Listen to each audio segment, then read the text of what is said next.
Welcome to current affair discussion. Today we are going to discuss July 3rd to 8th part 2 current affairs. Moving to 10th question, right? So 10th question, just read the question.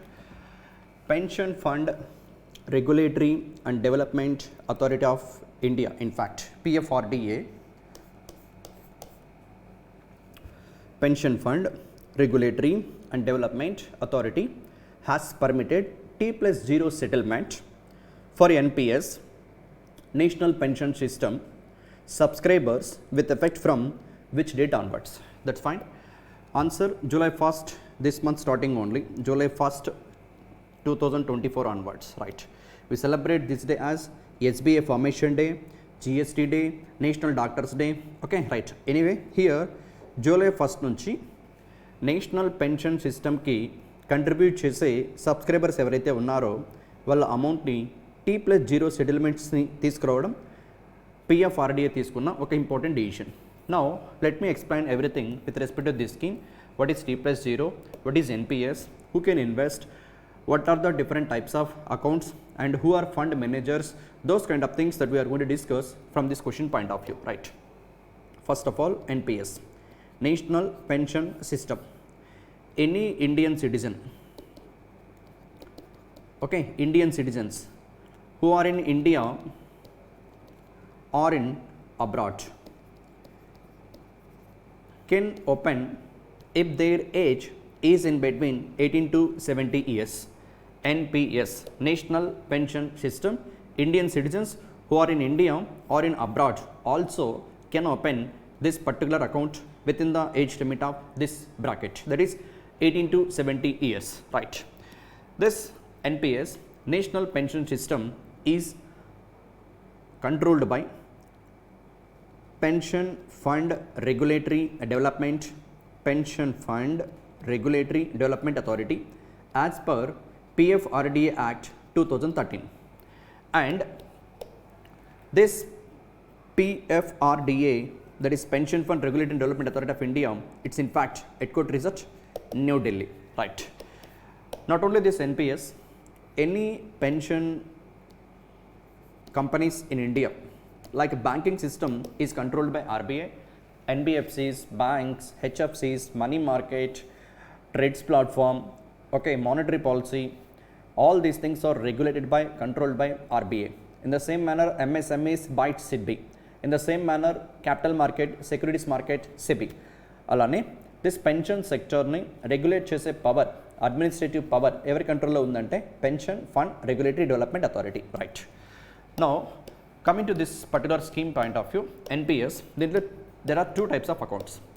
In NPS, National Pension System, there are two types of accounts. One is Tier 1 account, one more is Tier 2 account. Tier 1 account ఒక ఇయర్లో minimum contribute చేయాల్సిన amount, if you look at this particular image, you will get a clarity. Tier 1 account, any individual person can open this. Withdrawal as per exit and withdrawal rules and regulations, and a minimum contribution to open. If you want to open a NPS Tier 1 account, minimum you should pay an amount of 500 rupees at the time of opening of NPS. But in one financial year, in 1 year, must and should particular account holder, NPS account holder, has to contribute minimum 1000 rupees.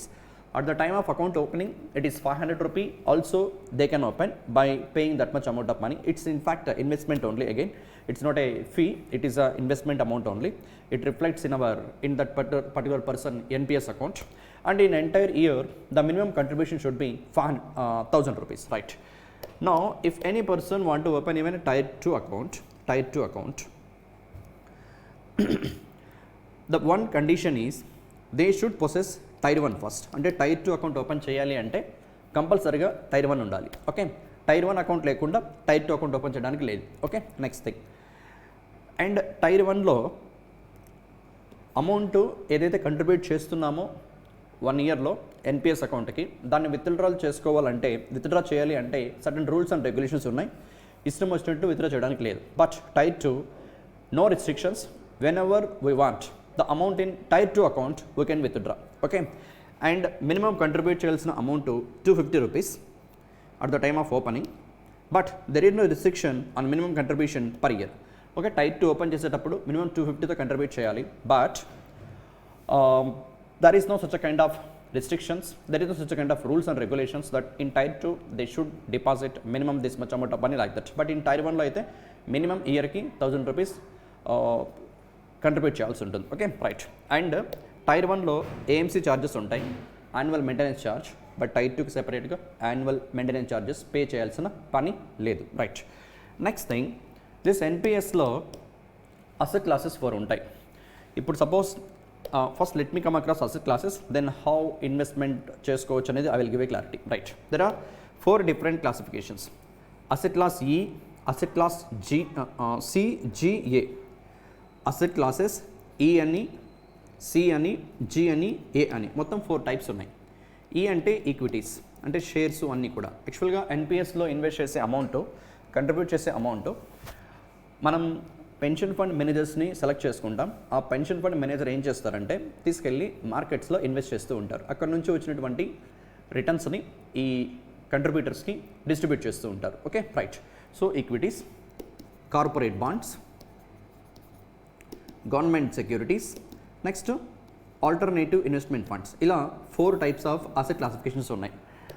Now imagine if I'm a guy who want to invest in NPS, national pension system, an amount of 1 lakh rupee, 1 లక్ష రూపాయలు invest చేశాను అనుకుందాం, understanding purpose. Right. నేను instructions this fund managers ఒక 10 members 10 fund managing చేసే companies ఉన్నాయి. ఇవి ఆ companies. Look at here list of NPS pension fund managers in India. Currently there are how many pension fund managers who manage investments by NPS subscribers అంటే 10 ఉన్నాయి. Okay, 10 pension fund managers ఉన్నారు. ఆ 10 pension fund managers ఎవరంటే వీళ్ళే. Aditya Birla Sun Life pension management, Axis pension fund management, HDFC pension management like ICICI Prudential, Kotak Mahindra, LIC pension, Max Life pension, SBI, Tata pension, UTI retirement solutions like that. ఇలా 10 pension fund managers ఉన్నారు. వీళ్ళలో ఈ 3 Axis, Max Life, Tata, remaining 7తో compare చేస్తే కొత్తగా వచ్చినటువంటి pension fund managers. Okay, ఓవరాల్గా ఎన్పిఎస్లో national pension సిస్టంలో ఎంతమంది ఎన్ని పెన్షన్ ఫండ్ మేనేజింగ్ కంపెనీస్ ఉన్నాయంటే 10 కంపెనీస్ ఉన్నాయి. Remember this count also. 2 years back ఎగ్జామినేషన్లో, అంటే ఇవి కొత్తగా 2-3 years బ్యాక్ ఈ యాక్సిస్కి, మ్యాక్స్ లైఫ్కి, టాటా పెన్షన్కి లైసెన్స్ ఇచ్చినప్పుడు, అప్రూవల్ ఇచ్చినప్పుడు ఎగ్జామ్లో అడిగిన క్వశ్చను, ప్రజెంట్ నేషనల్ పెన్షన్ సిస్టంలో పెన్షన్ ఫండ్ మేనేజర్స్ ఎన్ని పెన్షన్ ఫండ్ మేనేజర్స్ ఉన్నారని చెప్పి, and which of the following pension fund manager is the part of that NPS అని చెప్పి క్వశ్చన్ అడిగాడు. దట్స్ వై రిమెంబర్ ప్రెజెంట్ అయితే ఎన్పిఎస్లో 10 పెన్షన్ ఫండ్ మేనేజర్స్ ఉన్నారు. Okay right. మనం దిస్ అమౌంట్ ఏదైతే ఈ ఎగ్జాంపుల్లో నేను 1 lakh తీసుకున్నా కదా, ఈ అమౌంట్ ఇన్వెస్ట్ చేసేటప్పుడు ఆ 10 పెన్షన్ ఫండ్ మేనేజర్స్ నుండి I can choose any pension fund manager that I want. Suppose let is assume I chosen like Kotak Mahindra pension fund manager, Kotak Mahindra pension fund management company. Okay, దీన్ని చూస్ చేసుకుంటే వాళ్ళకి చూస్ చేసుకొని నేను ఈ 1 lakh రూపీస్ని లైక్ ఈక్విటీస్లో, కార్పొరేట్ బాండ్స్లో, గవర్నమెంట్ సెక్యూరిటీస్లో, ఏఐఎఫ్స్లో, alternative investment ఫండ్స్లో invest చేయొచ్చు. నేను ఇచ్చిన గైడ్లైన్స్ ప్రకారం వాళ్ళు ఇన్వెస్ట్ చేస్తారు. ఎలా అంటే if you look at this percentages also, investment choices, asset class ఈలో నేను మ్యాక్సిమం 75% ఆఫ్ మై ఇన్వెస్ట్మెంట్ని కంట్రిబ్యూట్ చేయొచ్చు. ఇక్కడ నా ఇన్వెస్ట్మెంట్ ఎంత తీసుకున్నా 1 lakh రూపీ, అంటే మ్యాక్సిమం 75,000. ఓకే, అంతకు మించి 1 lakhని అసెట్ క్లాస్ ఈలో ఇన్వెస్ట్ చేయడానికి లేదు. మ్యాక్సిమం క్యాప్ పెట్టారు అక్కడ, బికాజ్ ఈక్విటీస్ కాబట్టి రిస్క్ ఎక్కువ ఉంటాయి కాబట్టి 100% రిస్క్ తీసుకునే విధంగా లేకుండా 3/4 of my capital I can invest in equities. Next government సెక్యూరిటీస్లో అయితే దిస్ 100% ఇన్వెస్ట్ చేసుకోవచ్చు, మొత్తం 1 lakh ఇక్కడే పెట్టచ్చు. కార్పొరేట్ బాండ్స్లో కూడా 100% లిమిట్ ఇచ్చింది. Next this alternative investment funds అయితే ఓన్లీ 5% మాత్రమే ఇన్వెస్ట్ చేయాలి మ్యాక్సిమం. అంటే దీన్నే ఈ 1 lakh రూపీని ఇలా డిస్ట్రిబ్యూట్ చేశాను అనుకుందాం, అండర్స్టాండింగ్ పర్పస్. ఈక్విటీస్లో 60%, ఇది విత్ ఇన్ దిస్ క్యాపే కాబట్టి I can choose that particular limit. And corporate బాండ్స్లో లైక్ 20%, గవర్నమెంట్ బాండ్స్లో like 25%. Now if you look at here 60 + 20 80, this is 25, 105%. ఒక కండిషన్ కూడా ఉంది, మొత్తం ఇన్వెస్ట్మెంట్ 100% ఈ 4కి సరిపోయే విధంగా ఇన్వెస్ట్ అన్న చేసుకోవచ్చు. అండ్ ఈ ఎగ్జాంపుల్ ఇది 100 క్రాస్ అవుతుంది కాబట్టి take a number call 15%. Okay right. Now here it is 5% ఇలా అనుకుంటే నౌ సి 80, 95, 100 ఇలా ఒక ఆప్షన్ చూస్ చేసుకోవచ్చు. లేదు 60 ఇక్కడ, 25 ఇక్కడ, ఇట్స్ నో 85 అయింది, 10 ఇక్కడ, 5 ఇక్కడ, ఇలానే ఇన్వెస్ట్ చేసుకోవచ్చు. Anyway the maximum amount cap ఇది ఉంది. అంటే సపోజ్ ఇలా కూడా ఇన్వెస్ట్ చేయొచ్చు ఫర్ అండర్స్టాండింగ్ పర్పస్. ఈక్విటీస్లో 0%, కార్పొరేట్ బాండ్స్లో కూడా 0%, అండ్ గవర్నమెంట్ బాండ్స్లో 100%, అండ్ ఏఎఫ్స్లో 0%. ఇలా కూడా ఇన్వెస్ట్ చేసుకోవచ్చు. 100కి 100% సేఫ్గా కూడా ఇన్వెస్ట్ చేసుకోవచ్చు. లేదు 75% ఇక్కడ ఇన్వెస్ట్ చేసేసి అంటే ఈక్విటీస్లో, దెన్ కార్పొరేట్ బాండ్స్ ఏవైతే ఉన్నాయో దాంట్లో 25% పెట్టేయచ్చు, రిమైనింగ్ 2 కూడా నెగ్లెక్ట్ చేయొచ్చు. So whatever it may be అన్నిటినీ సమ్ చేస్తే 100% క్రాస్ అవ్వకూడదు. Okay right. సో ఇలా ఇన్వెస్ట్మెంట్ చాయిసెస్ అని ఒక 4 ఉన్నాయి, 4 అసెట్ క్లాసెస్ సంబంధించి. అండ్ ఇప్పుడు కరెంట్ అఫైర్ థింక్ వస్తే సెబీ తీసుకున్న డిసిషన్ ఏంటంటే, and one more thing, current affair thing రావడానికి ముందే pension system NPS account open చేస్తే ఆ అకౌంట్ హోల్డర్స్కి ఇండివిజువల్ ప్రాన్ నెంబర్ ఇస్తారు. ప్రాన్ నెంబర్ ఇది కూడా గుర్తుపెట్టుకోవాలి. పర్మనెంట్ రిటైర్మెంట్ అకౌంట్ నెంబర్ ఎన్ని డిజిట్స్ ఉంటాయంటే 12 డిజిట్ ఉంటాయి. మన ఆధార్ నెంబర్ లాగా ఇది కూడా యూనిక్ ఈచ్ ఎన్పిఎస్ అకౌంట్ హోల్డర్కి. Okay right. సో ఇది అండ్ అపార్ట్ ఫ్రమ్ దట్ ఇక్కడ ఇంకొక abbreviation NAV, net asset value. What actually it means, look at here. The NPS contributions received by the trustee bank until 11 AM morning 11 లోపే. ఇప్పుడు suppose today working day అనుకుంటే, working day morning 11 లోపే ఏదైతే amount invest చేస్తామో ఆ అమౌంట్కి సరిపడా యూనిట్స్ని, దట్ ఈస్ ఎన్ఏవీస్ని ఆన్ ఎనీ సెటిల్మెంట్ డే, అది కూడా సెటిల్మెంట్ అయ్యి ఉంటే will be invested on the same day and the subscribers will get the benefit of the same day net asset value. Okay right. So PFRDA తీసుకున్న decision ఏంటి అంటే, complete, let me give a revision.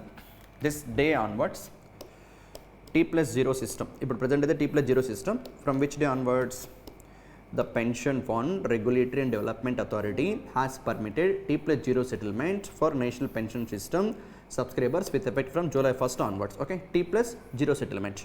Now let me explain one more time entire question. Right. National pension system, regulator, pension fund regulatory development authority. A act ప్రకారం? పిఎఫ్ఆర్డి act 2013 ప్రకారం తీసుకున్న decision ఏంటి?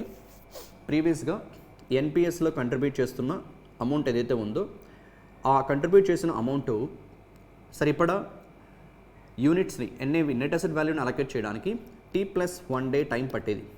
ఇప్పుడు అది T+0కి change చేశారు. What is T+1, what is T+0 అంటే transaction date, T అంటే transaction date plus 1 day. Now it is +0 day. అంటే ఈరోజు ఇన్వెస్ట్ చేస్తే ఈరోజు మార్కెట్ వాల్యూ బేస్ చేసుకొని ఆ రోజు ఎంతైతే నెట్ అసెట్ వాల్యూ ఉందో అదే మనకి అలొకేట్ చేస్తారు. Okay right. సో T+0 తీసుకొచ్చారు. ఇదే ఇక్కడ తీసుకొచ్చిన important update current affair. Now coming to NPS, national pension system. Indian citizens ఇండియాలో ఉన్న ఆర్ అబ్రాడ్లో ఉన్న ఈ అకౌంట్ ఓపెన్ చేసుకోవచ్చు. Age limit 18 to 70. ఈ అకౌంట్ ఓపెన్ చేస్తే ఒక permanent retirement account number provide చేస్తారు. ఇది 12 డిజిట్. ఓకే నెక్స్ట్ ఎన్పిఎస్ అకౌంట్లో 2 టైప్స్ ఆఫ్ అకౌంట్స్ ఉన్నాయి, tier 1, tier 2. Tier 1 account individual pension account and minimum contribute చేయాల్సిన అమౌంట్ ఓపెన్ చేసేటప్పుడు అయితే 500 రూపీస్. బట్ 1 ఇయర్లో ఎవ్రీ ఇయర్ ఇన్ఫ్యాక్ట్ ఇయర్కి 1000 రూపీస్ కంట్రిబ్యూట్ చేయాలి. నెక్స్ట్ విత్డ్రాల్స్ మన ఇష్టం వచ్చినట్టు విత్డ్రా చేయడానికి లేదు, సర్టన్ రెస్ట్రిక్షన్స్ ఉంటాయి, వాటిని ఫాలో అవ్వాలి. Next thing, annual maintenance charges కూడా ఉంటాయి. Next coming to tier 2. Tier 1 open చేస్తే ఆప్షనల్గా టైర్ 2 కూడా ఓపెన్ చేసుకోవచ్చు. టైర్ 2 మ్యాండేటరీ కాదు, బట్ టైర్ 1 ఓపెన్ చేస్తే టైర్ 2 ఓపెన్ చేసుకోవచ్చు. రైట్. ఇది కూడా పెన్షనే, బట్ ఇక్కడ మినిమం ఓపెన్ చేసేటప్పుడు 250 కంట్రిబ్యూట్ చేయాలి. But yearly there is no such a kind of restrictions and there is no AMC also. And when ever you want withdrawals will be allowed. ఎప్పుడు కావాలంటే అప్పుడు విత్డ్రాల్స్ని అలో చేయొచ్చు. అండ్ ట్యాక్స్ బెనిఫిట్స్ కూడా ఉంటాయి NPS అకౌంట్కి. Next, ఈ investment asset class E అంటే equities, C అంటే కార్పొరేట్ బాండ్స్, జి అంటే గవర్నమెంట్ సెక్యూరిటీసు, ఏ అంటే ఆల్టర్నేటివ్ ఇన్వెస్ట్మెంట్ ఫండ్స్. అండ్ వీటిల్లో సిబిఎంఎస్ కూడా, CBMS if you look at here, last one here you can see, in fact MBS mortgage backward securities, ఇది asset class ఏలో వస్తుంది. Mortgage backward securities వీటిలో 2 types, commercial mortgage backward securities, residential mortgage backward securities. అంటే మనం invest చేసే amount ఏదైతే ఉందో దాన్ని కమర్షియల్ మోర్టగేజ్ బ్యాక్వర్డ్ సెక్యూరిటీస్లో ఇన్వెస్ట్ చేస్తారు పెన్షన్ ఫండ్ మేనేజర్స్. కొంచెం హైయర్ రిటర్న్స్ ఉంటాయి, రిస్క్ కూడా ఎక్కువ ఉంటుంది. లేదు దాంట్లోనే ఇంకో టైప్ ఏంటంటే residential mortgage backward securities. So మనం ఇన్వెస్ట్ చేసిన అమౌంట్లో సర్టెన్ పర్సంటేజ్ని వెళ్ళి రియల్ ఎస్టేట్లో కూడా ఇన్వెస్ట్ చేయమని చెప్పి మన పెన్షన్ ఫండ్ మేనేజర్స్ని మనం రిక్వెస్ట్ చేయొచ్చు. So if you contribute up to 5% of your investment under asset class A. Okay right. Next thing ఇక్కడ ఫర్దర్గా గుర్తుపెట్టుకోవాల్సిన థింగ్ ఏంటి అంటే, క్లాస్ ఈలో మ్యాక్సిమం 75% వరకు కంట్రిబ్యూట్ చేయొచ్చు, సిజీలో 100% వరకు కంట్రిబ్యూట్ చేయొచ్చు, ఏలో 5% వరకు మాత్రమే కంట్రిబ్యూట్ చేయొచ్చు. Okay right. And T+0 applicable ఎలా అవుతుందంటే మార్నింగ్ 11 లోపే ఇన్వెస్ట్ చేయాలి. ఇఫ్ 11 దాటితే మళ్ళీ నెక్స్ట్ డే యొక్క ఎన్ఏవిని అలొకేట్ చేస్తారు. That's all about the first question right. So national pension system is limited into 70. Any Indian citizen in India and abroad can invest, and the NPS account holders will be provided with the PRAN number, permanent retirement account number, 12-digit number, and NPS is controlled by, regulated by PFRDA as per PFRDA Act 2013. There are 2 types of accounts, Tier 1 and Tier 2. In Tier 1, minimum contribution per year 250, what the time of account opening 500, but in 1 year 1000 rupees mandatory we need to contribute, and there is a AMC charge also, and in Tier 2 there is no AMC, and whenever we want we can withdraw, and at the time of account opening 250 rupees we have to contribute, and there is no restrictions how much we have to contribute in a year. Next thing there are 10 pension fund managers, and Axis, Max Life and Tata are the ones recently added into this NPS pension fund managers list. That's all about this particular question, right? Move to next question, question number 11th one. Just go through that PDF, you will get all the explanation what I explained to you people, right? 11th question. Ministry of Housing and Urban Affairs. Manohar Lal Khattar is the present Union Minister. He is from constituency from Karnal, Haryana. Recently, this ministry 9th anniversary of Amrit smart cities machine, ప్రధాన మంత్రి ఆవాస్ యోజన మిషన్ని celebrate చేసింది. Okay right. 2015లో, ఇప్పుడు 24లో ఉన్నాం, 2015లో Modi government వచ్చిన కొత్తలో Atal mission for rejuvenation and urban transformation అదొక scheme, smart mission scheme, and smart cities mission, in fact smart cities mission. Next Pradhan Mantri Awas Yojana urban ఏరియాస్లో ఎవరెవరైతే ఎలిజిబుల్ బెనిఫిషరీస్ ఉన్నారో వాళ్ళందరికీ పక్కా హౌసెస్ని ప్రొవైడ్ చేసే ఆబ్జెక్టివ్తో గవర్నమెంట్ తీసుకొచ్చిన ఒక స్కీమే ప్రధాన్ మంత్రి ఆవాస్ యోజన అర్బన్. అండ్ వెరాజ్ అమృత్ స్కీమ్ యొక్క ఆబ్జెక్టివ్ ఏంటంటే అర్బన్ ఏరియాస్ని ట్రాన్స్ఫర్మేషన్ చేయడం, వాటర్ సప్లై దగ్గర నుంచి, డ్రైనేజ్ సివరేజ్ కనెక్షన్ దగ్గర నుంచి, అండ్ అర్బన్ ఏరియాస్లో పార్క్స్ డెవలప్మెంట్ నుంచి, అండ్ స్ట్రీట్ లైట్స్ ఎల్ఈడీస్తో రీప్లేస్ చేయడం, కానీ ఇలా ఇన్ఫ్రాస్ట్రక్చర్ని డెవలప్ చేసే ఆబ్జెక్టివ్తో అర్బన్ ఏరియాస్ని గవర్నమెంట్ లాంచ్ చేసినటువంటి ఒక ఇనిషియేటివే AMRUT, Atal mission for rejuvenation and urban transformation. ఇది అమృత్ 2.0 కూడా వచ్చింది. ఓవరాల్గా అమృత్ కోసము గవర్నమెంట్ ఫస్ట్ ఫేజ్లో అలొకేట్ చేసిన అమౌంట్ దట్ ఈజ్ FY16 నుంచి FY20 వరకు 50,000 కోట్లు. అండ్ 500 సిటీస్, ఏ సిటీస్లో అయితే 1,00,000 కన్నా పాపులేషన్ ఎక్కువ ఉంటుందో ఆ సిటీస్లో స్ట్రీట్ లైట్స్ ఎల్ఈడీస్తో రీప్లేస్ చేయడం కానీ, పార్క్స్ డెవలప్మెంట్ కానీ, అర్బన్ ట్రాన్స్పోర్ట్ ఇంప్రూవ్మెంట్ కానీ, and sewerage connection, water supply ఇవన్నీ ప్రొవైడ్ చేయడమే ఈ అమృత్ మిషన్ యొక్క మేజర్ ఆబ్జెక్టివ్. దీన్ని 2.0 కూడా 2021లో లాంచ్ చేశారు.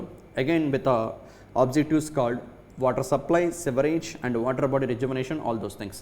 అండ్ ఈ అమృత్ మిషన్లో ర్యాంకింగ్ వైజ్ చూస్తే ఏ స్టేట్ బెటర్గా పర్ఫామ్ చేసిందంటే ఫస్ట్ ప్లేస్లో ఒడిషా ఉంది, సెకండ్ ప్లేస్లో చండీగఢ్ ఉంది.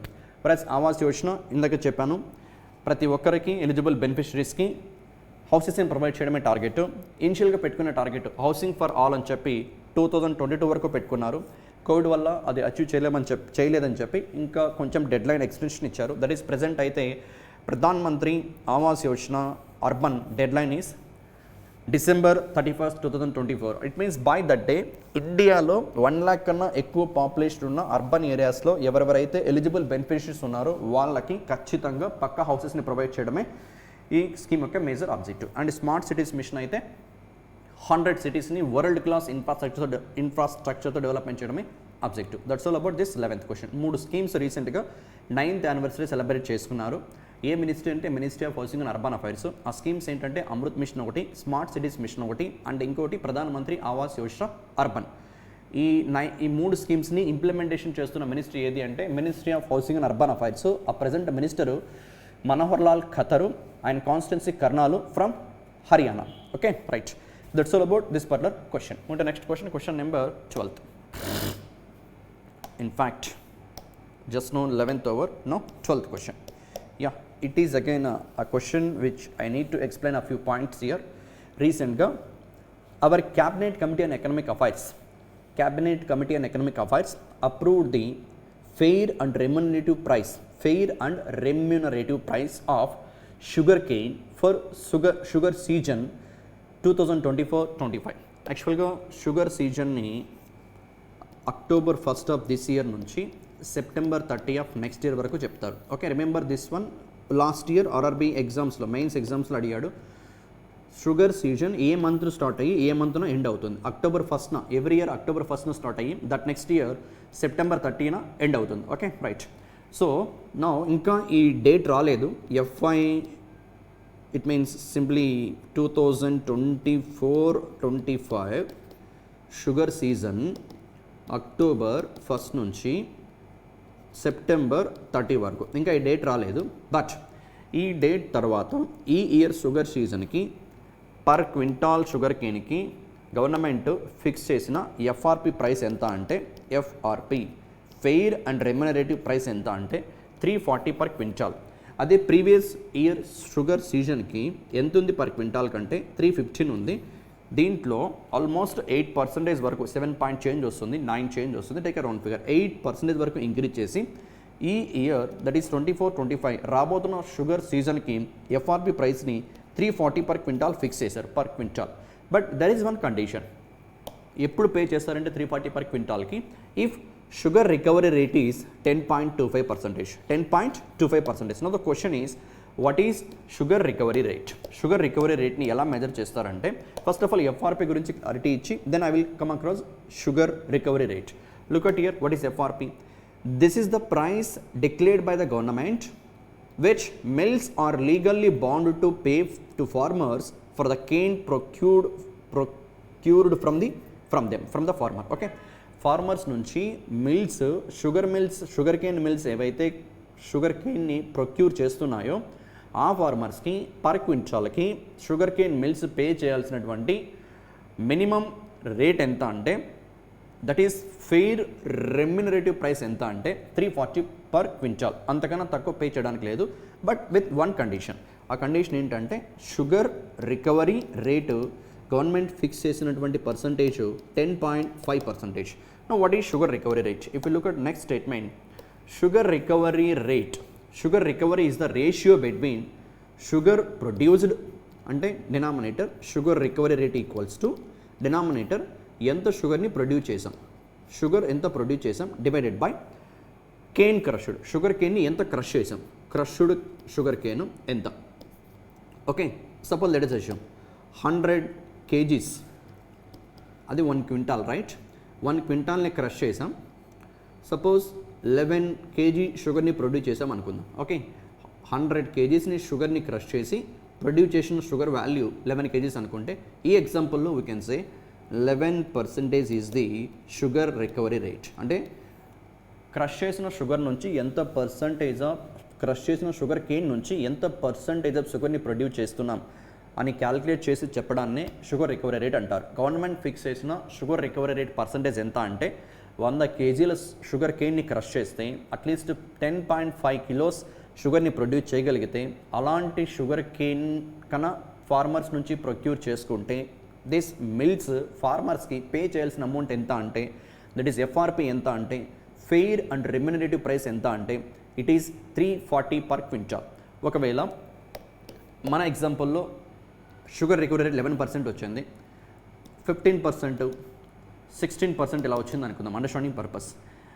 షుగర్ రికవరీ రేట్కి డైరెక్ట్లీ ప్రపోర్షనల్గా ఉంటుంది ఫెయిర్ అండ్ రెమ్యునరేటివ్ ప్రైస్. అంటే షుగర్ రికవరీ రేట్ ఎక్కువ ఉంటే ఈవెన్ క్వింటాల్కి పే చేయాల్సిన అమౌంట్ కూడా ఇంక్రీజ్ అవుతూ ఉంటుంది. That's a welcome thing for farmer point of view. That's all about this particular question. ఇక్కడ ఇంపార్టెంట్గా గుర్తుపెట్టుకోవాల్సిన థింగ్స్ ఏంటంటే 12th క్వశ్చన్లో షుగర్ సీజన్ 2024 అక్టోబర్ 1 నుంచి 2025 సెప్టెంబర్ 30కి government of India fair and remunerative ప్రైస్ని 315 పర్ క్వింటాల్ లాస్ట్ ఇయర్ సీజన్కి ఉన్న ప్రైస్ని కాస్త 340 పర్ క్వింటాల్కి ఇంక్రీజ్ చేసింది with one condition, if the sugar recovery rate is 10.5%. Next thing, sugar recovery రేట్కి డైరెక్ట్లీ ప్రపోర్షనల్గా ఉంటుంది FRP fair and remunerative price. That's all about 12th question. ముందు 13th క్వశ్చన్. ఒలింపిక్స్ జరగబోతున్నాయి జూలై 26 నుంచి, ప్యారిస్ ఒలింపిక్స్. ఈ Paris ఒలింపిక్స్కి and next 2028లో అమెరికాలో జరగబోతున్న లాస్ ఏంజల్స్ ఒలింపిక్స్ వరకు అంటే 4 years వరకు ఇండియన్ ఒలింపిక్స్ అసోసియేషన్కి, మన ఇండియన్ ఒలింపిక్ టీమ్కి, ఓకే, ఇండియన్ ఒలింపిక్ అసోసియేషన్కి ప్రిన్సిపల్ పార్ట్నర్గా ఒక కంపెనీ పార్ట్నర్షిప్ ఎంఓయూ కుదుర్చుకుంది. ఆ కంపెనీ ఏది అంటే government owned BPCL, that is Bharat petroleum corporation limited. Principal పార్ట్నర్గా వీలైతే 4 yearsకి, బట్ ఇప్పుడు ఈ ప్యారిస్ ఒలింపిక్స్లో బీపీసీఎల్తో పాటు అదర్ ప్రిన్సిపల్ పార్ట్నర్స్ ఎవరున్నారో చూస్తే ఆల్రెడీ మీద నేను చెప్పాను ఆదిత్య బిర్లా క్యాపిటల్ గురించి ఒకసారి. అండ్ ఆదిత్య బిర్లాని కాకుండా Reliance foundation, Adani group, Aditya Birla, ఇప్పుడు ఇంకోటి బీపీసీఎల్. మొత్తం ఇండియన్ ఒలింపిక్ అసోసియేషన్కి ఈ ఒలింపిక్స్లో 4 principal partners, Reliance foundation, Aditya Birla, Adani group and BPCL, వీళ్ళు principal partners. But associate partners కూడా ఉన్నారు. Those companies IFFCO, Borosil, Amul, INOX leisure. Okay, right, ఇవి associate partners. And banking partner Yes bank, travel partner dream set go, Herbalife is the nutrition partner. And apparel partner ఎవరు అంటే jewellery partner or I can say apparel partner, that is JSW inspire. Okay, so simply Indian Olympic అసోసియేషన్కి different సెగ్మెంట్స్లో partners గురించి ఇచ్చాను ఇక్కడ. Just go through there. ఇక్కడ ఒక company BPCL అయితే 2024 Paris Olympics నుంచి 2028 Los Angeles Olympics వరకు 4 years వరకు principal పార్ట్నర్గా ఉండబోతోంది. And other principal partners present, వాళ్ళు 4 years కాదు, జస్ట్ ప్రెజెంట్ ఉన్నటువంటి అదర్ ప్రిన్సిపల్ పార్ట్నర్స్ ఎవరు అంటే Adani group, Reliance foundation, Aditya Birla capital. Plus associate partners Borosil, IFFCO company and Amul, INOX leisure. Next thing, banking partner Yes bank, travel partner dream set go, nutritional partner Herbalife and apparels partner JSW inspire. That's all about this particular question. Right, ఇప్పుడు next question number 14th one. India's largest public sector bank at present this SBIలో government of India ownership 57% ఉంది. 57 change ఉంది, fraction 57 point change. I taken a round figure 57%. And almost 23% owned by domestic institutional investors, 11% owned by foreign institutional investors. 57 plus 11 68, 71 91 and rest around 8% వరకు. Okay, some చేస్తే ఇక్కడ fractions అన్ని some చేస్తే ఇది 7 change వస్తుంది. I taken round figure 8% వరకు retail people అంటే మనలాంటి పీపుల్ ఓనర్స్గా ఉన్నారు SBIలో, స్టేట్ బ్యాంక్ ఆఫ్ ఇండియాలో. SBI is not completely own by government of India. Government owns majority stock, but private investment nearly SBIలో 43% ఉంది. Okay, almost 43% owned by the private people. That's why it is a semi government bank. And SBI employees will not be considered as the central government employees. They are semi government employees. Now this SBIకి financial services institution bureau కొత్త చైర్మన్ని nominate చేసింది 27th చైర్మన్గా. ఆ personality name Chella Srinivasulu Setty. Option 1 is the correct answer. Chella Srinivasulu Setty, option 1 is the correct answer. Replacing Dinesh Kumar Khara. This Challa Srinivasulu Setty 1988లో ఎస్బీఐలో పీఓగా కెరీర్ని స్టార్ట్ చేశారు. అండ్ ఇప్పుడు ఆల్మోస్ట్ 36 ఇయర్స్ తర్వాత ఎస్బీఐ చైర్మన్ పొజిషన్కి ఎదిగారు, ఆయన గ్రో అయ్యారు. ఎస్బీఐ చైర్మన్ యొక్క రిటైర్మెంట్ ఏజ్ 63 ఇయర్స్ ఉంటుంది. ఎన్ని ఇయర్స్ అంటే 63. అదే ఒక ప్రైవేట్ సెక్టార్ బ్యాంక్లో MD and CEO or chairman maximum ఎన్ని ఇయర్స్ వరకు వర్క్ చేయొచ్చు అంటే 70 ఇయర్స్. ఇది ప్రైవేట్ సెక్టార్ బ్యాంక్స్కి. బట్ ఎస్బీఐకి ఇక్కడ 63 ఇయర్స్ వరకు చైర్మన్ వర్క్ చేయొచ్చు. ప్రజెంట్ ఉన్న personality Dinesh Kumar Khara 63 years complete అవుతుంది ఈ ఆగస్టు 28తో. ఆ తర్వాత Challa Srinivasulu Setty 27th chairman of State bank of India. And SBI గురించి, ఎస్బీఐ హిస్టరీ గురించి మాట్లాడితే ఎస్బీఐ ఏడి గోర్వాలా కమిటీ, ఈ కమిటీ ఇచ్చిన రిపోర్ట్ ప్రకారం ఎస్టాబ్లిష్ చేశారు 1955లో. కమిటీ ఫామ్ అయింది 1952, బట్ కమిటీ రిపోర్ట్ అంతా సబ్మిట్ చేసి దెన్ ఫైనల్గా గవర్నమెంట్ డెసిషన్ తీసుకుంది 1958లో ఎస్బీఐని ఫామ్ చేశారు. SBI tag line the banker to every Indian. And SBI roots మాట్లాడితే 1806లో State bank of India roots మాట్లాడితే 1806లో బ్యాంక్ ఆఫ్ కలకత్తా ఫామ్ అయింది. ఫస్ట్ ప్రెసిడెన్సీ బ్యాంక్ మన ఇండియాలో, ప్రెసిడెన్సీ బ్యాంక్. దెన్ దీన్ని 1809లో బ్యాంక్ ఆఫ్ బెంగాల్గా రీనేమ్ చేశారు. నెక్స్ట్ 1840లో బ్యాంక్ ఆఫ్ బాంబే, 1843లో bank of Madras. Okay right. ఈ 3 ప్రెసిడెన్సీ బ్యాంక్సే కరెన్సీని ప్రింట్ చేసేవి మన ఇండియాకి అంటిల్ 1861. ఆఫ్టర్ దట్ దీస్ 3 బ్యాంక్స్ని 1921లో జనవరి 27న ఓకే ఇంపీరియల్ బ్యాంక్ ఆఫ్ ఇండియాగా మర్జ్ చేశారు. ఓకే, మూడింటిని మర్జ్ చేసి ఇంపీరియల్ బ్యాంక్ ఆఫ్ ఇండియాగా ఫామ్ చేశారు. దెన్ ఈ imperial bank of India 1 July 1955న ఎస్బీఐగా ఫామ్ అయింది. Even though 1 July SBI form అయినా కూడా 2 జూను 1956న ఇది నేషనలైజేషన్ చేయబడింది, అంటే గవర్నమెంట్ ఆఫ్ ఇండియా ఓనర్షిప్లోకి వచ్చింది. ఇన్ఫ్యాక్ట్ 1956 2 జూన్ నుంచి ఈ డేట్ నుంచి 2008 వరకు ఎస్బీఐలో 60% ownership belongs to RBI. Then 2008లో ఆర్బీఐ రెగ్యులేటర్ కాబట్టి కాన్ఫ్లిక్ట్ ఆఫ్ ఇంట్రెస్ట్ పాసిబిలిటీ ఉందని చెప్పి ఆర్బీఐ నుంచి కంప్లీట్గా ఓనర్షిప్ని government of India take over చేసింది. That's all about this SBI question right. State bank of India, India's largest public sector bank with a history of more than 2 centuries. Present chairman Dinesh Kumar Kara until the August 28th of this year. Then from that day onwards, Challa Srinivasulu Setty, 27th chairman of SBI. SBI tagline, the bank of every Indian, headquarter Mumbai. And then history, all those things I discussed already. AD Gorwala committee base prakaram established ayindi, ichina recommendation prakaram. And SBI ki చైర్మన్గా chairperson not chairman, chairperson అంటే female personality.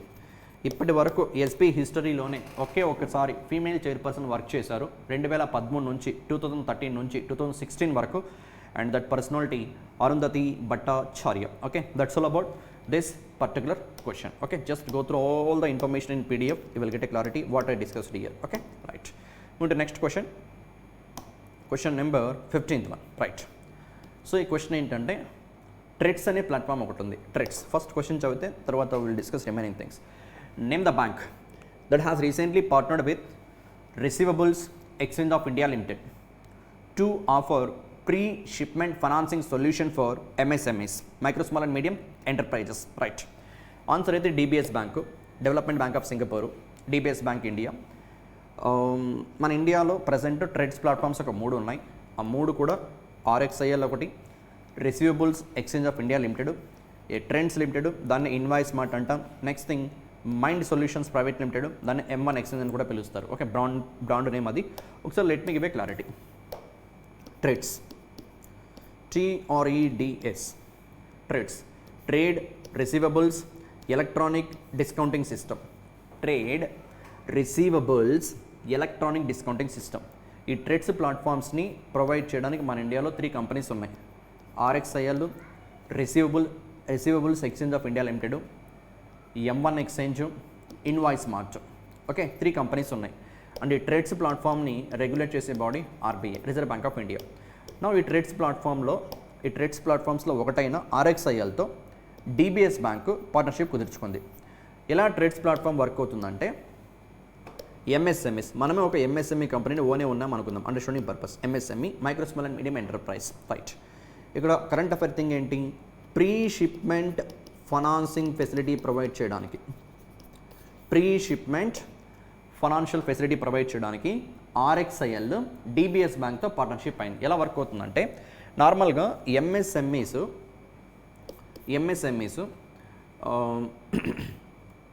Suppose మనది ఒక company ABC అని MSME అనుకుందాం. మన company produce చేస్తున్న goods fans అనుకుందాం, understanding purpose. Fans ఒక 1000 ఫ్యాన్స్ ఒక కంపెనీ పీక్యూఆర్ కంపెనీకి సేల్ చేసామనుకుందాం. పీక్యూఆర్ కంపెనీకి okay 1000 or else 10,000 fans PQR కంపెనీకి, రైట్. ఒక్కొక్క ఫ్యాన్ కాస్ట్ 2000 అనుకుంటే, understanding purpose. 10,000 into 2 20,000 into 20 2 lakhs into 100 2 crores into 1000 20 crores. Bill మొత్తం 20 కోట్లు అయింది. Okay right. ఇక్కడ ప్రీ షిప్మెంట్ ఫెసిలిటీస్ అంటే ఈ క్వాంటిటీని ఒక 10,000 ఫ్యాన్స్ని మనం వీళ్ళకి డెలివరీ ఇవ్వాలి. ఎవరికి, పీక్యూఆర్ కంపెనీకి. దీనికోసం ప్యాకేజింగ్ కోసం అంతా కూడా ఏ ఎక్స్పెండిచర్ ఏదైతే అవుతుందో ఆ ఎక్స్పెండిచర్కి ఫైనాన్షియల్ సపోర్ట్ ప్రొవైడ్ చేయడానికి ప్రీ షిప్మెంట్ ఫైనాన్సింగ్ ఫెసిలిటీ.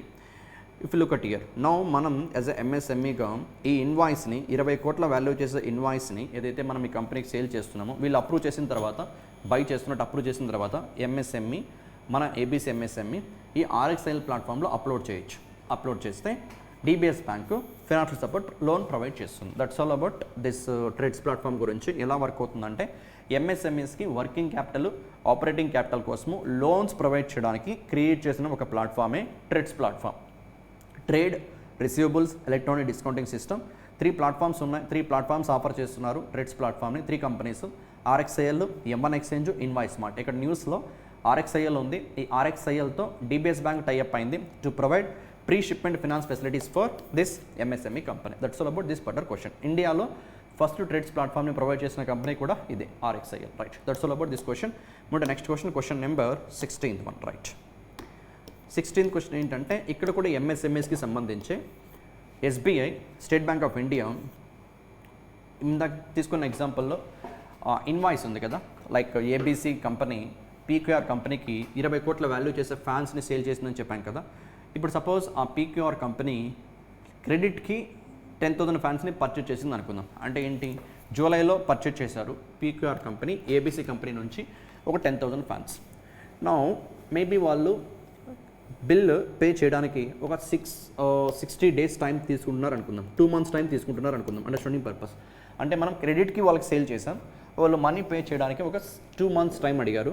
ఈ లోపు మనకి ఏమైనా మనీ కావాల్సి ఉంటే ఆ ఇన్వాయిస్ని ఎస్బీకి సబ్మిట్ చేసి కొల్లేటరల్గా ఎస్బీ దగ్గరికి వెళ్ళి లోన్ తెచ్చుకోవచ్చు. ఎంఎస్ఎంఈ సహజ్ అనే ఇనిషియేటివ్ లాంచ్ చేసింది. ఇక్కడ హ్యూజ్ అమౌంట్ కాదు, అంటే చిన్న చిన్న ఎంఎస్ఎంఈస్కి హెల్ప్ఫుల్గా ఉండడం కోసము ₹1,00,000 వరకు. ఓకే, మన ఎగ్జాంపుల్ 20 కోట్లు ఉంది బిల్ అక్కడ, అది వెరీ హ్యూజ్ అమౌంట్. బట్ చిన్న చిన్న small ఎంఎస్ఎంఈస్కి same ఎగ్జాంపులే, but amounts lower amount తీసుకుంటే.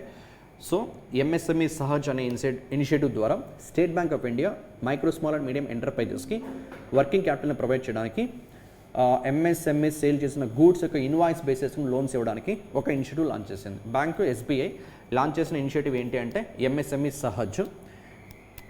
అప్ టు ₹1,00,000 వరకు వాళ్ళ జిఎస్టీ రిజిస్టర్డ్ సేల్స్ ఇన్వాయిసెస్ ఏవైతే ఉంటాయో వాటిని బేస్ చేసుకుని లోన్స్ ఇస్తుంది. Okay right. A bank? SBI. That's all about that question. Next question, question number 17th one, right. A very important question, 17th one. ఇక్కడ ఏం న్యూస్లో ఉంది అంటే, project Nexus. This is the very prestigious project Nexus. ఏంటో చూద్దాం ఇది. Which bank has recently joined project Nexus, an international initiative that aims to, ఇది ఒక international initiative that aims to facilitate instant cross border retail payments. Okay, cross border retail payments by linking domestic fast payment systems through a unified platform, right. Simply first of all దీని గురించి మాట్లాడదాం. BIS గురించి, bank for international settlement. ఇది స్విట్జర్లాండ్లో ఉంటుంది, Bessel స్విట్జర్లాండ్లో ఉంటుంది BIS. 63 central banks యొక్క ఓనర్షిప్తో setup చేసినటువంటి వరల్డ్లోనే ఓల్డెస్ట్ ఇంటర్నేషనల్ ఫైనాన్షియల్ ఇన్స్టిట్యూషన్ ఏంటి అంటే BIS, bank for international settlement. వీళ్ళ యొక్క దిస్ బిఐఎస్ యొక్క ఇన్నోవేషన్ హబ్ యొక్క ప్రాజెక్టే ఒక కాన్సెప్టే this project Nexus. Okay right. Bank for international settlement 1930లో ఎస్టాబ్లిష్ అయింది. ప్రజెంట్ 63 సెంట్రల్ బ్యాంక్స్ ఓనర్షిప్లో ఉంది బిఐఎస్. దీని హెడ్ క్వార్టర్ బేసల్ స్విట్జర్లాండ్లో ఉంది. ఈ బిఐఎస్ యొక్క ఇన్నోవేషన్ హబ్ ఏదైతే ఉందో ఈ ఇన్నోవేషన్ హబ్ 5 కంట్రీస్ సెంట్రల్ బ్యాంక్తో టైఅప్ అయ్యి 5 కంట్రీస్ సెంట్రల్ బ్యాంక్ మన ఆర్బీఐ కూడా ఉంది న్యూస్లో, అందుకే చెప్పాను. ప్రాజెక్ట్ నెక్సస్ని లాంచ్ చేసింది. Project Nexus. What is this project Nexus? మన ఆర్బీఐ ఇండియా, సింపుల్గా ఇండియా మన సెంట్రల్ బ్యాంక్, అలానే Singapore, Malaysia, okay, Singapore, Malaysia, if you look at the other countries also here,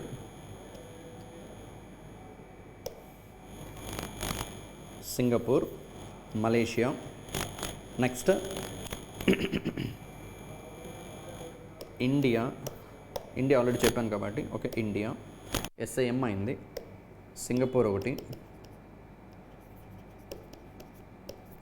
India, Malaysia, Philippines, Thailand. ఈ 5 countries యొక్క ఇనిషియేటివే initial founders, initial contributors of this project నెక్సస్లో ఏ 5 countries initial contributors అంటే ఈ 5 countries. Remember that country names: Singapore, India, Malaysia. SIM, Singapore, Malaysia, India, Philippines, Thailand. ఏంటి this project Nexus అంటే, ఈ 5 కంట్రీస్లో ఎవరైతే రీటైల్ పీపుల్ ఉంటారో, మనలాంటి పర్సనాలిటీస్ ఉంటారో, మన ఇండియాలో very fastest payment UPI platform ఉంది కదా, అలానే ఈ డిఫరెంట్ కంట్రీస్లో కూడా యూపీఐ ప్లాట్ఫామ్స్ వాళ్ళ ఇన్ఫ్యాక్ట్ ఇక్కడ మనం యూపీఐ అంటున్నాం, సింపుల్గా దీన్ని ఫాస్ట్ పేమెంట్ సిస్టమ్ అని పిలుస్తారు. Fast payment system. సో మన ఇండియన్ ఫాస్ట్ పేమెంట్ సిస్టమ్ అయిన యూపీఐ, అలానే సింగపూర్లో ఉన్న ఎఫ్పిఎస్ని, మలేషియా, ఫిలిప్పైన్స్, థాయిలాండ్లో ఉన్న ఎఫ్పిఎస్ని అన్నిటినీ ఇంటిగ్రేట్ చేసి ఒక సెంట్రలైజ్డ్ నెట్వర్క్ని క్రియేట్ చేసి ఇండియా నుంచి సింగపూర్కి, సింగపూర్ నుంచి ఇండియాకి, ఇండియా నుంచి మలేషియాకి, మలేషియా నుంచి ఇండియాకి, అలా ఈ 5 కంట్రీస్లో ఉన్నటువంటి రీటైల్ పీపుల్ ఎవరైతే ఉంటారో ఇన్స్టాంట్గా క్రాస్ బోర్డర్ పేమెంట్స్ని ప్రాసెస్ చేయడం కోసము Bessel for international settlement, in fact bank for international settlement launch చేసిన ఒక ఇనిషియేటివే ప్రాజెక్ట్ నెక్సస్. ఈ ప్రాజెక్ట్ నెక్సస్లో 5 ఫౌండింగ్ మెంబర్స్ ఏవి అంటే India, Singapore, Malaysia, Philippines, Thailand. ఫ్యూచర్లో మనం అబ్రాడ్కి ఈ 5 కంట్రీస్కి ఫస్ట్ మనీ సెండ్ చేయాలంటే ఈ ఫాస్ట్ పేమెంట్ సిస్టమ్ మన యూపీఐ ద్వారానే సెండ్ చేసుకోవచ్చు. బట్ దానికోసమే ఇప్పుడు డెవలప్మెంట్ జరుగుతుంది. మేబీ ఇది కంప్లీట్లీ యాక్షన్లోకి రావాలి అంటే it will take another almost ఇప్పుడు 2024లో ఉన్నాం, అనదర్ 2 years, 2026 కల్లా. Look at year the platform is expected to go live by 2026 with the potential for the future expansion. Present అయితే 5 కంట్రీస్ ఉన్నాయి, ఫ్యూచర్లో ఇంకా కంట్రీస్ కూడా ఎక్స్పాండ్ చేయొచ్చు. That's all about this question. Simply 18th question, project Nexus initiative by bank for international settlement. The 5 founding countries here: Singapore, India, Malaysia, Thailand, Philippines. ఈ respective కంట్రీస్లో ఉన్న unified portals ఏవైతే ఉన్నాయో, మన ఇండియాలో యూపీఐ ఉంది, అలానే వాళ్ళ కంట్రీస్లో ఏవైతే ఫాస్ట్ పేమెంట్ సిస్టమ్స్ ఉన్నాయో, ఈ పేమెంట్ సిస్టమ్స్ అన్నింటినీ ఇంటిగ్రేట్ చేసి సెంట్రలైజ్డ్ నెట్వర్క్ ద్వారా ఫ్యూచర్లో రీటైల్ సెగ్మెంట్ అంతా, రీటైల్ కస్టమర్స్ అంతా క్రాస్ బోర్డర్ పేమెంట్స్ని ఇన్స్టాంట్గా ప్రాసెస్ చేయడం కోసం ఒక టెక్నాలజీ డెవలప్ చేయబోతున్నారు. That's a question. Project name, ఏ కంట్రీస్ దీంట్లో ఫండింగ్ మెంబర్స్, ఎవరి యొక్క ఇనిషియేటివ్, బిఏఎస్ ఇన్నోవేషన్ యొక్క initiative. That's all about this particular question. And ఆ కంట్రీస్ యొక్క సెంట్రల్ బ్యాంక్స్ నేమ్స్ కూడా ఉన్నాయి ఇక్కడ. If you want you can see: bank of Thailand, monetary authority of Singapore, bank Negara Malaysia, Bangko Sentral Pilipinas, and like that the different countries యొక్క central banks కూడా. That's all about this particular question. అంటే next question number 19th one. In fact, 17th is over. 18th question, right? Look at the question. The guidelines for utilization and processing of steel slag was released at the first international conference in Steel Slag Road held in which location? Delhi. Option 5 is the correct answer. But what's the question? రీసెంట్గా first time international conference జరిగింది దేనిపైన steel slag road initiative గురించి discuss చేయడం కోసము the guidelines for utilization and processing of steel slag. Okay, ఏదైతే steel ప్రొడక్షన్లో waste material solid waste ఏదైతే generate అవుతుందో ఆ వేస్ట్ని కూడా రోడ్ కన్స్ట్రక్షన్లో యూజ్ చేయడం కోసము ఒక టెక్నాలజీని మన ఇండియన్ సైంటిస్టులు ఇంజనీర్స్ డెవలప్ చేశారు. దానికి సంబంధించే రీసెంట్గా first international conference on steel slag న్యూఢిల్లీలో జరిగింది. అండ్ దీన్ని ఆర్గనైజ్ చేసినటువంటి conference was organised by jointly CSIR-CRRI, that is central road research institute. Next PhD chamber of commerce and industry, ఇది national apex chamber body. Okay, ఈ initiative ఎలా ఉంటుందంటే environmental ఫ్రెండ్లీగా ఉంటుంది. అంటే ఇప్పుడు ప్రజెంట్ ఏవైతే మనం సిమెంట్ రోడ్స్ మున్సిపాలిటీస్లో అండ్ తార్ రోడ్స్ నేషనల్ హైవేస్లో యూజ్ చేస్తున్నాం కదా, ఈ సిమెంట్ రోడ్డు తార్ రోడ్స్ కన్నా స్టీల్ స్లాగ్తో కన్స్ట్రక్ట్ చేసే రోడ్స్ థిక్నెస్ తక్కువ ఉంటుంది, లైఫ్ టైం ఎక్కువ ఉంటుంది, దట్స్ ఫర్ డ్యూరబిలిటీ బెటర్గా ఉంటుందని చెప్పి రీసెర్చ్లో తేలింది. అందుకే ఫ్యూచర్ అంతా కూడా మేబీ స్టీల్ స్లాగ్ రోడ్స్ని మనం అబ్జర్వ్ చేయొచ్చు. ఇది ఎంత పాపులర్ అయింది అవబోతోంది అంటే అమెరికా కూడా దీని గురించి ఇన్ఫర్మేషన్ని మన ఇండియన్ ఇంజనీర్స్ యొక్క సపోర్ట్ కోసం రిక్వెస్ట్ చేసింది. Okay, right. Steel slag and one more thing, ఇండియాలో ట్రయల్ బేసిస్గా స్టీల్ స్లాగ్ రోడ్ని ఆల్రెడీ హజీరా నుండి సూరత్ వరకు ఒక 23 కిలోమీటర్స్ ఉంది డిస్టెన్స్, ఆల్రెడీ స్టీల్ స్లాగ్ రోడ్ని కన్స్ట్రక్ట్ చేశారు. Okay, that's all about this 18th question. వరల్డ్లోనే first time international steel conference on steel slag road ఢిల్లీలో జరిగింది. ఆర్గనైజ్ చేసినటువంటి 2 కంపెనీస్ అక్కడే ఉన్నాయి, CSIR-CRRI and PhD chamber of commerce and industry. Okay, right. And that's all about this particular question. And road transport minister తెలిసిందే మనకి, Nitin Jayaram Gadkari, Nagpur is the constituency. Right. ఇప్పుడు next question number 19th question. మన ఇండియాలో different railway Jones ఉన్నాయి. ఇక్కడ central railway zone న్యూస్లో ఉంది. Central railway zone, దీని హెడ్ క్వార్టర్ ముంబైలో ఉంటుంది. Central railway zone head quarter ముంబైలో. ఎందుకు న్యూస్లో ఉంది అంటే railways first of it's kind initiative. మన ఇండియన్ రైల్వేస్లో ఒక first of it's kind initiative ఏంటంటే ఒక లేక్లో, ఆ లేక్ నేము ఇగత్పురి లేక్ నాసిక్ మహారాష్ట్రలో ఉంది. ఈ లేక్లో 10 మెగావాట్ పీక్ అంటే మ్యాక్సిమం జనరేట్ చేసే పవర్ కెపాసిటీ 10 మెగావాట్ ఉండే ఒక సోలార్ ప్లాంట్ని, ఫ్లోటింగ్ సోలార్ ప్లాంట్ని రీసెంట్గా central railway Igatpuri lake Nashik మహారాష్ట్రలో ఇనాగరేట్ చేసింది. యాక్చువల్గా మన ఇండియన్ రైల్వేస్ యొక్క టార్గెట్ ఏంటంటే 2030 కల్లా జీరో కార్బన్ ఎమిషన్ ఆర్గనైజేషన్గా ఎస్టాబ్లిష్ అవ్వాలని చెప్పి టార్గెట్. సో అందుకే ఈ one of the initiative solar ప్లేట్స్ని ఇన్స్టాల్ చేసి అక్కడ నుంచి ప్రొడ్యూస్ అయ్యే పవర్తో ఆ రైల్వే క్వార్టర్స్ కానీ అండ్ ఎలక్ట్రిసిటీ జనరేట్ అయిన తర్వాత రైల్వేస్ నడపడానికి కానీ యూజ్ చేయడం కోసము 10 మెగావాట్ పీక్ కెపాసిటీ ఉండే ఒక సోలార్ ప్లాంట్ని, అది కూడా ఫ్లోటింగ్ సోలార్ ప్లాంట్ని ఇగత్పురి లేక్ నాసిక్ మహారాష్ట్రలో సెంట్రల్ రైల్వే జోన్ రీసెంట్గా ఇన్స్టాల్ చేసింది. ఏ railway zone? Central railway zone. ఎందుకు న్యూస్లో ఉందంటే ఫస్ట్ టైము రైల్వేస్ నుంచి ఒక ఫ్లోటింగ్ సోలార్ ప్లాంట్ని ఇన్స్టాల్ చేయడం ఎక్కడ? ఇగత్పురి లేక్ నాసిక్ మహారాష్ట్రలో ఉంది. And central railway headquarter ముంబైలో ఉంటుంది. That's all about this particular question. Next move to question number 20th question. వరల్డ్లో ఫస్ట్ టైము ఒక కంట్రీ లైవ్ స్టాక్ అంటే ఈ animal husbandry all those things వస్తాయి. పౌల్ట్రీ ఇవన్నీ కూడా examples comes under livestock. గొర్రెల పెంపకం కానీ, పౌల్ట్రీ కానీ అండ్ అనిమల్ హస్బెండరీ కానీ all are examples for pork పందుల పెంపకం కానీ. మన ఇండియాలో అయితే తక్కువ ఉంటుంది. మన ఇండియాలో కూడా అస్సాము, అరుణాచల్ ప్రదేశ్ అలాంటి స్టేట్స్లో, అటు north and eastern part of ఇండియాలో గవర్నమెంటే సబ్సిడీ ప్రొవైడ్ చేస్తూ ఉంటుంది ఈ పందుల పెంపకానికి కూడా. మన సౌత్ సైడ్ చాలా తక్కువ, సౌత్ సైడ్ ఎక్కువ అనిమల్ హస్బెండరీ, పౌల్ట్రీస్ ఇవే కనిపిస్తూ ఉంటాయి. బట్ ఈ లైఫ్ స్టాక్ నుంచి కూడా కార్బన్ డైఆక్సైడ్ ఎమిట్ అవుతూ ఉంటుంది. అవి ఎక్సేల్ చేయడం వల్ల కానీ, వాటి క్యాటిల్ ఇండస్ట్రీ అనిమల్ హస్బెండరీ తీసుకుంటే క్యాటిల్ మాన్యూర్ కానీ, అంటే కౌ డంగ్ ఉంటుంది కదా, సో దానివల్ల కానీ. సో వరల్డ్లో ఫస్ట్ టైం ఒక కంట్రీ లైవ్ స్టాక్ నుంచి ఎమిట్ అవుతున్న కార్బన్ డయాక్సైడ్ పైన ట్యాక్స్ని ఇంపోజ్ చేయడానికి డిసిషన్ తీసుకుంది. ఇలాంటి డిసిషన్ తీసుకున్న ఫస్ట్ కంట్రీ అది.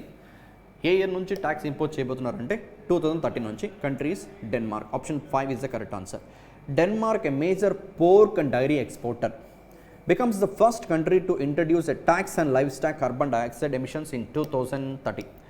And a tax was proposed in February, this year February, but Denmark government commissioned experts to help Denmark reach a legally binding 2030 target of cutting greenhouse gas emissions by 70% from 1990 levels. 1990లో వాళ్ళ కంట్రీలో green house gas emissions ఎంతైతే emit అవుతున్నాయో దాంట్లో 70% కన్నా తక్కువ ఎమిషన్స్ని reduce చేయాలని చెప్పి టార్గెట్గా పెట్టుకున్నారు. అందుకే ఈ లైవ్ స్టాక్ నుంచి ఎమిట్ అవుతున్న కార్బన్ డైఆక్సైడ్ పైన కూడా ట్యాక్స్ని ఇంపోజ్ చేయాలని చెప్పి డిసిషన్ తీసుకుంది ఈ Denmark country. First of it's kind decision by a country in the world called Denmark. That's all about part 2 current affairs. Still further 24 questions ఉన్నాయి, and we will discuss that maybe in a part 3. If that is going to become lengthy, even a part 4 also we could expect. Thank you. Take care everybody. Right.